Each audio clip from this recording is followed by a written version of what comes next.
inquiry. It was very heartening a year ago when I went with Mr. Stokoe, the director, to a KHDA meeting where they talked about the model of appreciative inquiry being used within KHDA and very much focusing on what is positive, what is good, and expecting that if you focus on that and you share that, you get more of it. And so instead of looking at the problems within education and the difficulties and the issues, we look at what's working well. And we have a philosophy of that within school, yes. To enable that to happen, though, we have to establish a professional learning community. We can't just do it by accident. And the methodologies we're going to talk to you about today are not just a little walk around school with your clipboard and expecting things to change. They're actually structured, rigorous methodologies that we use to improve practice. And we have a professional learning culture, so we actually look at learning at all levels. We look at the learning in the classroom, we look at the learner in terms of the practitioner. We look at learning in terms of the leadership. We're always reflecting on what we do. We have a shared vision. Our vision at Jess is to be at the forefront of educational practice. That doesn't happen either by just standing still. If we did more of what we've got already, it doesn't make it any better. We know that we've got good practice. We know that we're recognised as an outstanding school. But we don't want to stand still. We want to move on. And we do that by recognising the talents that we've got within the school. And we also think very much about transformation and change. We live in a world of change. We just have to look outside the gates of our school.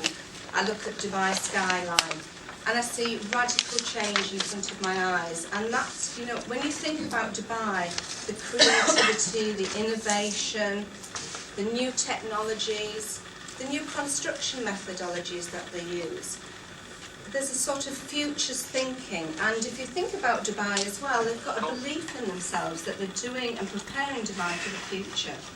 And that's what we're doing in school. We want to be those things. We want to move with the times. The children that we have in school are very different to the children we had 30 years ago, speaking from experience. So, we've got to do things differently. I know that a child in a class in reception or at secondary school is very different. Their capabilities are huge, and we should be harnessing them. And to do that, we've got to change ourselves. So we've got to look at what we've got to look externally and bring it in and make sure that we're keeping up with the times. High standards and expectations, they can't drop. We have a model where we have to, attainment has to be high, we have to get those results. That doesn't drop. If you do things and you do things well and you focus on the learning, the standards aren't going to slip. They're not going to disappear. They're going to get better because children are going to be responsible learners, responsive, resilient. They're going to take risks, all these things that we want.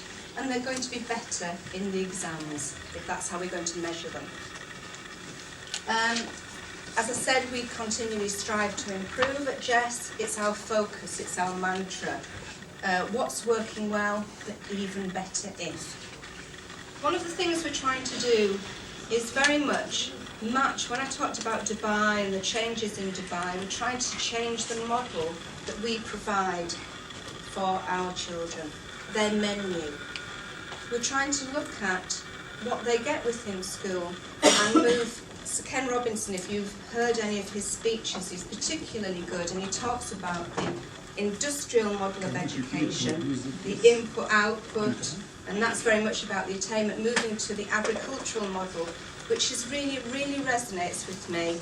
It's about harnessing talent, contextualising the learning, personalising the learning, looking at technologies. We have a huge array of technologies, and technology is going to change. We can't imagine what it's going to be like. But those technologies allow us to personalise the curriculum even more. So we've got to utilise them. We've got to change, as Ken Robinson says, move to this agricultural model, this personalised model, recognise the talents of the children and let them flourish. Within that, though, we've got to recognise the talents of the people within our school community, because they're the ones that are going to have impact on the children. So we've got practitioner knowledge. We've got a wealth of talent within our school. Across the schools here, we bring from, people internationally. We've got people who have had years and years of experience in the UK. British curriculum schools in Scotland, Ireland, around the world. We've got people who have globe-trotted their way through international schools, but who bring a wealth of experience. And we've got to, as leaders, know what they bring. This is where, in terms of leadership, you've got to know your school community. You've got to know the talents and the expertise of the people within it. You've got to know your practitioners really, really well. And that starts at the recruitment stage. In Jess, one of the things that we do in terms of recruitment is not only do we look if they fit the bill, what we're requiring as a leader, for example, if that's what we've advertised, but actually what else do they bring? What's their passion? Because education is about passion. If teachers have passion, practitioners have passion, they pass it on to their students. And if we can see what it is that they've got, what their talent is, what their expertise is, we can harness it as leaders. So we've got to know what is the practitioner knowledge within school, what is the expertise, what are their talents. And if we don't know, we should be finding out. That should be one of our core principles to start off with in terms of leadership. Know our community well. The other thing that we should be doing is making sure that the school is a learning school. That the practitioners, the leaders, the children, everybody is drawing on research from outside the school and reading. Every teacher a reader. Every teacher a reader. It's so important to keep up to date. At Jess, we're encouraged to, take further academic qualifications. We pass around articles. We talk about research. We talk about practice. It's intrinsic to what we do. So we make sure that we keep ahead. We've faced a thing within Jess trying to improve technology. So what do? You look at the talents you've got within the school, but you also appoint people to that as well. People who can come in. ICT coordinator that's got a wealth of experience, that can run tech workshops for the staff. That kind of thing. Use the children. Some of our children run tech workshops for us. Those sort of things where we're using external knowledge and research and make sure it impacts back at school. Then what we're doing through the methodologies we're going to talk about, we use the talents that we've got within school. We look at the expertise. We link it with the research and we create new knowledge. One of the things we've got to be quite clear about as leaders is where we're going. So it can't be arbitrary. We've got to have a planned journey. So when we're thinking about, we do a lesson observation and we can see something that needs development, then we as leaders need to be signposting that person to somewhere else or that team. That's our job. So that's part of the things, it backs up all the things that we're going to talk about. I think that's right, isn't it? No, that's right. Yeah. So the 4 methodologies we're going to talk about. We're going to talk about learning walks, learning talks, action research, and peer observation or snapshot. Now, some of you be sitting here, you'll know all about them, you'll be doing them in your schools, but, our belief is they really do make a difference. And so if you don't, there's a lot of research out there, not just what you hear today. You can go and look all over the place, and there's lots to read on these things.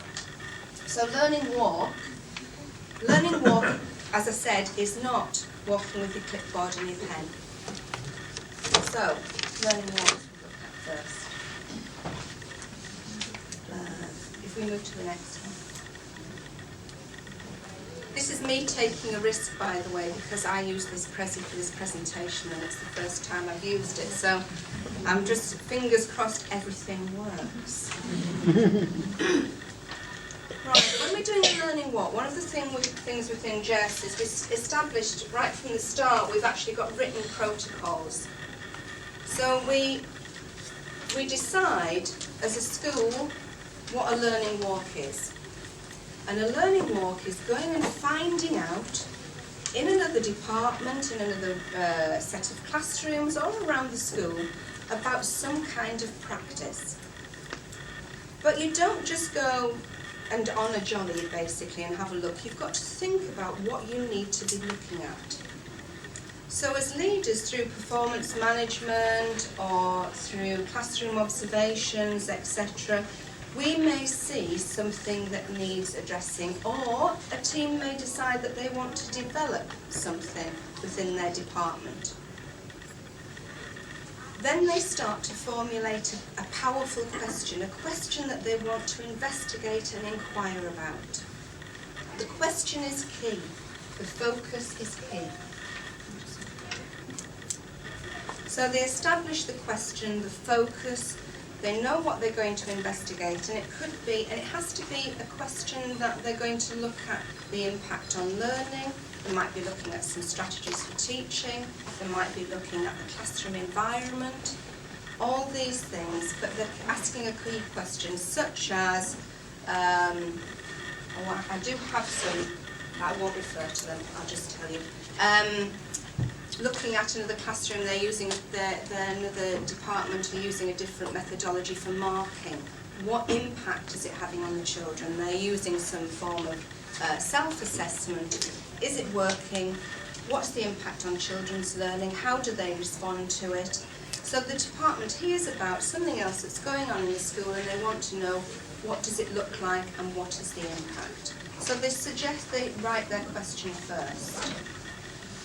Then they're signposted as where they want to go. They either know where they're going to go because the department is highlighted, the classrooms are highlighted as being good practice, or they're signposted by the leaders in the school or other people knowing where they can go to look at that.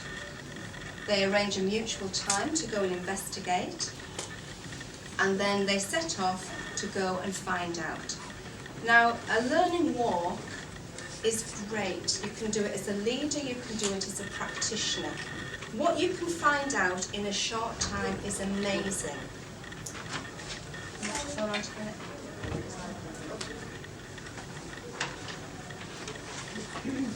So what you do is you go off and you do take something to write on because you do take notes.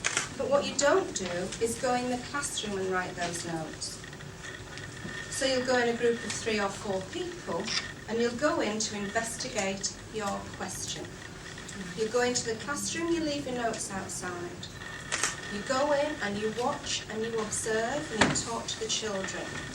You don't join in terms of having impact on the learning that's taking place. So you do not participate in the lesson and take over, because teachers have a tendency to do that. You know, you go in and you think, oh, I'll get in with that group and I'll just actually start influencing what's happening in the room. But you don't stand back, but you try and be inobtrusive.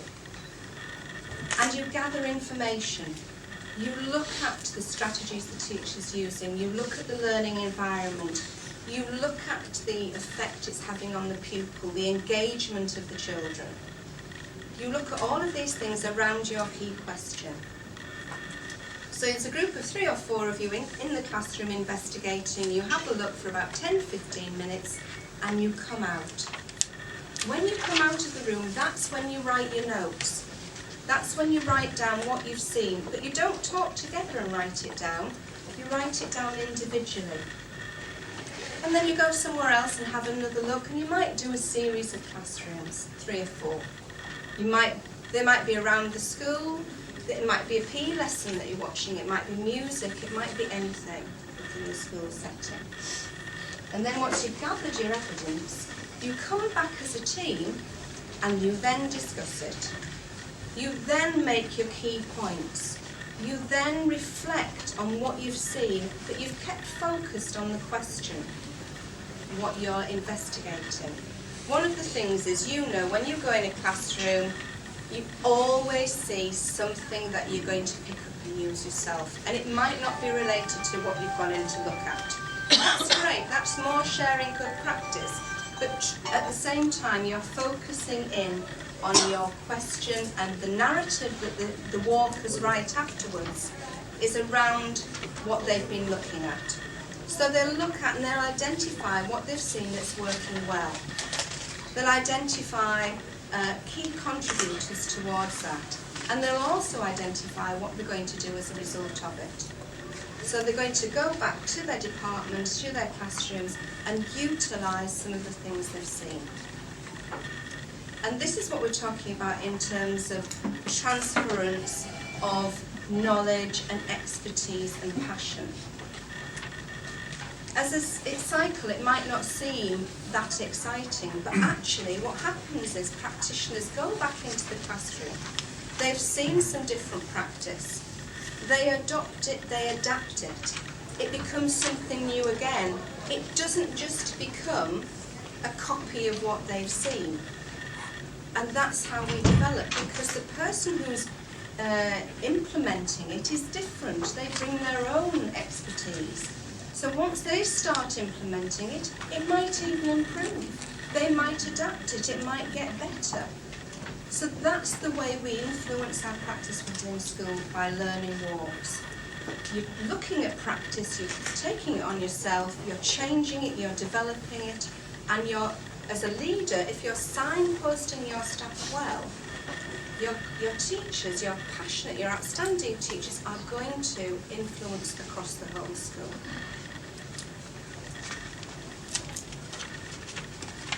It's got to have impact. There's no point doing it, there's no point making people spend an hour of their time looking, investigating, and coming back and having a chat if they don't do anything about it. We as leaders need to make sure that that happens. We need to look and to talk and to check and to go back, and when we do a lesson observation, we'd expect to see a change. Discussions will give us that change as well. Has it had impact?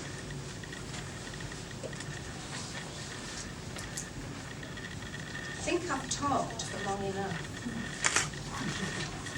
So, learning talks, I'm going to talk a little bit longer though, just to spoil you there. Learning talks, something that we do in school as well. We bring our teams together and talk about an issue, talk about a question. It's the same setup. They don't come in and have a chat. If we have a learning talk, it's focused on something impacting on learning, work that's happening in the school. As a leader within school, it is absolutely amazing what you can pick up in a short period of time. The clip I've got is a learning talk that lasted for 18 minutes. You're only going to see a few minutes of it, but by the end of that learning talk, the leaders were fully informed about what the department had done about something they'd been working on, which was inquiry-based learning. So we're going to look at the clip. If the sound's not great, I apologise. Hopefully it'll work. We like technology. Hi everyone. What you're talking about this morning, I want to find out from you how your early learning is here. I know that it's been a school development point as well as it's work management. So could you share exactly how it's gone? Who's going to start? I can start by just telling you how we worded it in our performance management. We want to further develop inquiry-based learning opportunities through planning and provision. So we've looked at it in two separate areas really. Gemma, if you like, can start because she can talk to you about how we've been trying to embed it in our planning, which actually has been quite a process for us. I think as a team, and it's involved quite a lot of meetings and talking, which is really great. So we began by changing the planning process so that we made it more child-led. And to do that, we put the children in a situation where we put them in an environment where they were surrounded by stimulus for a certain topic, and then just opened up discussion so they started coming up with we could pick out the previous knowledge and future lessons they wanted to cover. So for example, we took them into the sensory garden at the beginning of Green Fingers and started talking to them about what they already knew. And then from that point, we're able to put together a knowledge and understanding grid where we can see their previous knowledge and the questions that they wanted to cover for our next topic. So from that point, when we were doing the planning, we were able to list the skills and the knowledge that we wanted them to cover, as well as the specific questions that they wanted to cover. And how did you find the questioning skills at this age? They were good. I mean, we had to talk about what a good question was, and I was a bit concerned about some of them where it was why do flowers feel soft and silky, and trying to think about how that would tie in. But just through different investigations and their discussions, we were able to kind of come to an agreement, and we were able to answer it to something at their level. Yes.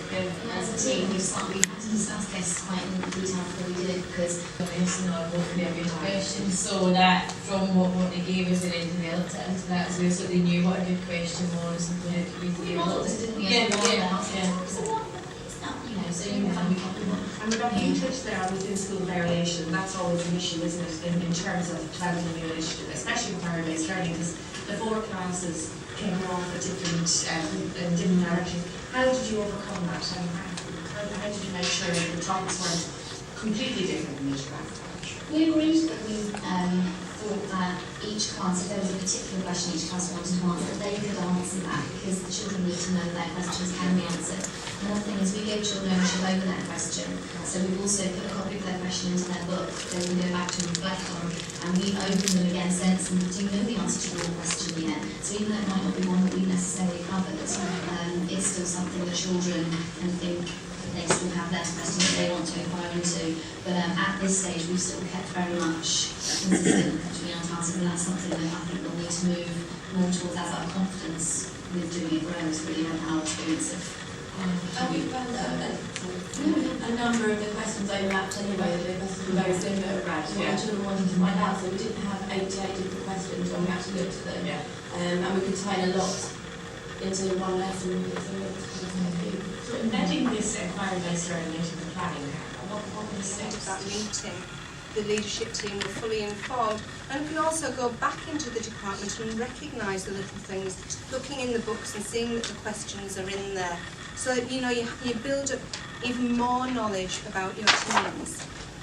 Also, that team is in my department. I was recording that, and I was so proud of them as well. You feel real success when they can talk with such passion about what they're doing and the changes that they're making for the children in their classrooms. They were trying something new. They were taking a risk, and boy, they did it well.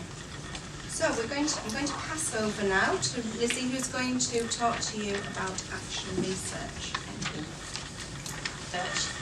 It differs slightly from what Jackie has been talking about, only in as much as it's perhaps something that is more of a whole school culture. But in terms of walking around a school, it would manifest itself from the language that the staff are using and the sort of pedagogy that the staff are using. It very much encapsulates the sort of philosophy that is woven through Jackie's starter talk this morning. So it fits beautifully, and it fits beautifully with the idea of learning from within. I can't possibly cover everything in action research in 5 to 10 minutes, so I'm hopefully going to whet your appetites with a very brief overview, and then leave you with something that, if I've been successful in doing that, will make you want to rush out, buy the book and find out more about it. A little bit of background context about the ranches. We're in our 2nd year of trying this out. We've also had our own learning. We're excited at going through the process as well, which is always good, as Jackie was saying earlier, when the staff themselves are involved in learning, because that brings a different level of pedagogy. And just the talk in the staff room, for example, we noticed that starts to change. So we're in our 2nd year of doing it, and if you do go ahead and find out more about it, you'll find that it can be done on an individual basis. In ranches, we've been trying it on a year group basis, which has added a very collaborative element to it, which we think has raised the stakes even more. I'm going to tell you very briefly what it is. I'm hopefully going to sell you, if you like, on the benefits of action research. I'm going to tell you very briefly what's involved, and I'm going to give you a few examples about what we've been doing at the ranches as well. Thank you. So what is action research? Well, essentially, it fits so well with today because it's about improving from within yourself. It's practically looking at yourself, your practice, and asking yourself the question, how can I improve it? And of course, if you're working in a school where that's happening as a way forward, that's a very strong place to be, where everyone is so concerned with always how can they make their practice better. The key question with action research is always, how can I improve? Which is a very powerful place to start.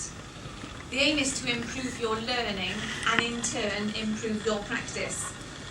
So straight away I'm sure you can see that the idea of self-reflection is absolutely critical.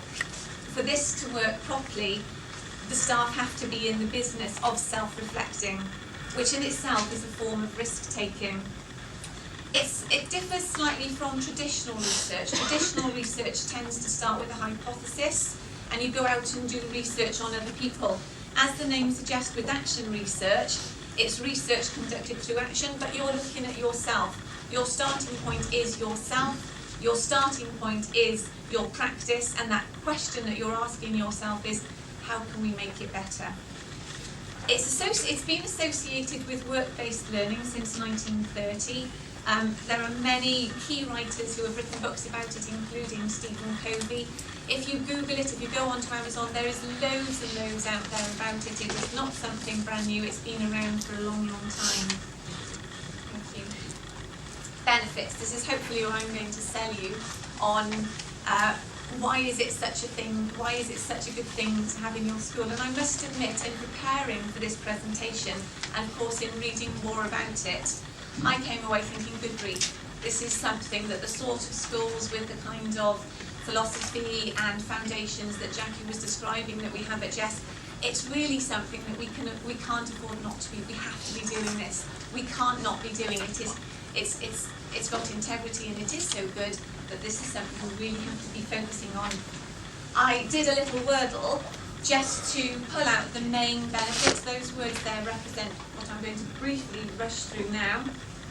It's practice-based. It's done by people who want to find out more about their own practice and critically who want to improve. It's about learning and using it to improve practice. And as Jackie mentioned earlier with regards to the learning walks, this is also about creating new knowledge. The critical part of action research is at the end, where the staff are able to say, this is what we found out and this is how we did it. This is new knowledge for us. It's educational because the whole idea is that it's a group of people who are encouraged and who are in the business of finding out ways to think for themselves. It's collaborative, and there are so many good writers who are putting out articles on CPD, Chris Watson, Vivian Porritt, who basically say that the best types of CPD are those where the staff have ownership and where there's a lot of collaboration. It's always good, isn't it, when you're working with someone else and you can bounce those ideas off each other. It is in itself a method of inquiry, and it occurred to me when I was pulling out the benefits that all of these things are things that we're trying to instill in our students, aren't they? And so if it's something that the staff are doing as well, isn't that a very powerful place to be? It encourages you to take control of your practice and to make judgments on yourself, and that is a sign of a 21st century professional, someone who is continually judging themselves critically and taking the next step to make their practice better and better. As Jackie said right at the beginning, we don't want to stand still. We're an innovative school, we want to keep moving forward. And finally, if you've done any sort of reading recently, you will know that all of the recent literature at the moment is pointing towards work-based learning being such a valuable professional development tool, and any school that's basically saying, where is our practice? Where that's a key organisational development tool for schools to have. Thank you. very, very quickly, because I don't want to steal Mike's time. He's going to have about 3 seconds to do his bit. So we did start late, so I hope you'll bear with us, because we didn't start at 11. I'm not going to give you the nitty-gritty of it. You can find out that yourselves very quickly. But essentially, what is involved is devising a research question. And as with the learning walks, that getting that question right is key. And what we found through doing it ourselves is the very process of having the collaborative approach and the questions that you're encouraged to work through when you actually compile the action plan help the staff and help each other to get that research question right. And in fact, it can change.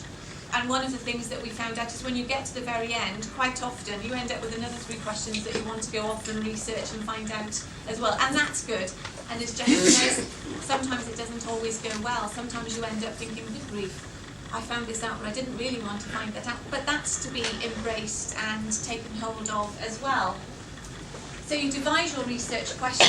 You have a very comprehensive, I think there are about 9 points in it, a very comprehensive action plan that you work with your group through, that it encourage you to find out your baseline, where are you at the moment, to be very clear about what that looks like at the moment, to encourage your team to consider what type of data are they going to need to collect. And it's not just traditional data. It could be one of the things you go and do is a learning walk to collect your baseline or to gather your evidence or to move forward. You carry it out, and we found at the branches that the carrying out part can take anything from 1 to 2 terms, because you're checking back in with each other all of the time. And generally we found at the moment 2 terms seems to be a reasonable time to actually go through the carrying it out, putting into practice what you're going to try, talking about it, saying, well, gosh, that couldn't have gone any worse if we tried, could it? Or that went really well, let's move a bit more with that. And finally, you review and evaluate it, because as I said earlier, what you want to end up with is new knowledge, something that you can share, that you can put forward with the rest of the school that shows how you've improved your practice. And that's the really exciting part about it. Could we have the next slide, please? Some very practical examples of Jess. These were some of the things that our staff looked at last year. We're finding that sometimes they can be what seemingly on the surface quite small things that they want to find out. Other year groups have taken on much bigger projects. What we know, and from the reading that I've done, all things are valuable, because where staff are having collaborative conversations, questioning themselves, being critical of themselves, making constructive judgments on themselves, that process in itself is extremely valuable. So the 3 examples that I'm just going to show you a brief clip of before I finish are one member of staff who looked at a gender imbalance within Key Stage 2 maths, a year group who wanted to develop enrichment activities for more able children, our youngest children in Foundation 1, and a year group who wanted to improve written comprehension skills. So even from those 3 examples, you can see there's a whole range of types of questions there. We have you're very welcome. We're just going to see the staff themselves telling you what they think about action research, how they think it's helped them professionally, and a little bit about the idea of impacts action on research children. came about and was introduced as a year group and found it really beneficial. What it allowed us to do was to focus on one particular area that we'd identified in our year group that needed addressing, and one which we thought we could move the children forward. The result of that was we targeted that in particular through sort of teaching and learning. And I think the main benefits for the children were, because we chose the subject of reading comprehension, there were lots of successful attributes to it. Firstly, they became far more confident in sort of tackling reading comprehensions. They got more practice at sort of referring. If you're at all interested in this being a tool in your school, this is a very easy to read and easy to follow book that will basically give you all of the details that you need in order to run it. Of this I'm from secondary school within Jess Arabian Ranches. What I'm going to talk about is in terms of how we used observations as part of one of the forms of evidence bases to ensure that we're getting the learning community, we're getting the inquiry, and we're moving forward. Observation, as I'm sure you all know, is a tricky thing to conduct in any school. It is lots of research on it. If you read anything by Carol Cardinal, she'll tell you how scary it is. I'm sure as you're teaching yourself, you remember I can remember my first observation from my tutor. It was horrific. I'm still scarred by it, in fact. But that's the thing. Teachers still feel that way about it. Whenever everyone walks into their room, you get that sort of judgment. It's actually difficult for ourselves to do it as well properly, because I know, for example, I'm a wonderful language teacher at our school we've just employed. I can't move him forward in terms of teaching language. I can help him improve as a teacher. So whenever I go to observe him, I have to make sure, because he's a brilliant teacher, his pedagogy is spot on, I have to make sure that any judgment I give him is spot on as well, or he will start questioning me. So in terms of that, it's a bit scary on my part to go off and do it. What we were finding though with our observations and our observation cycles, it was fairly traditional. It was the one full observation, you're making sure every teacher got one of those a year, and that was essentially forming judgments on what teaching were like in the school. What we've been talking about within Jess as a whole is we're trying to move forward consistently. The one lesson observation wasn't sufficient. It wasn't helping us get those conversations. And this led us to the stage where we were actually thinking about what can we do about this. So we came up with the idea of moving away from it, that we were going to start thinking about this thing called a snapshot observation.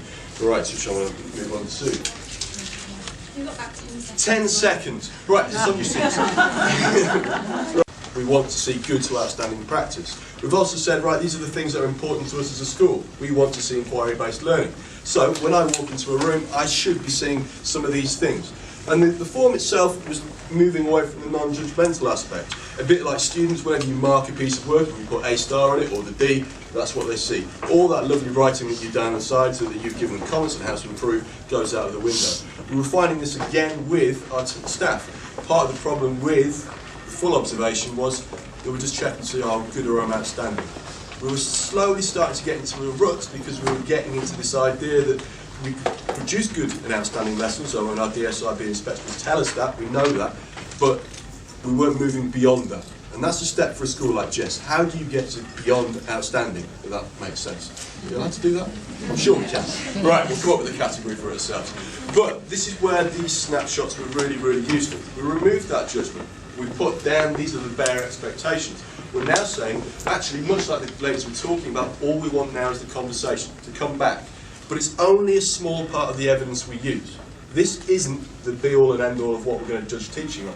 We've now started using it in conjunction with student questionnaires, feedback, peer observations from their colleagues. We're starting to make sure that, a bit like the action research, what you probably might call performance management is that. It's actually teams working together. If you produce something, the snapshot is used by your team to go in and observe each other, check that it's working.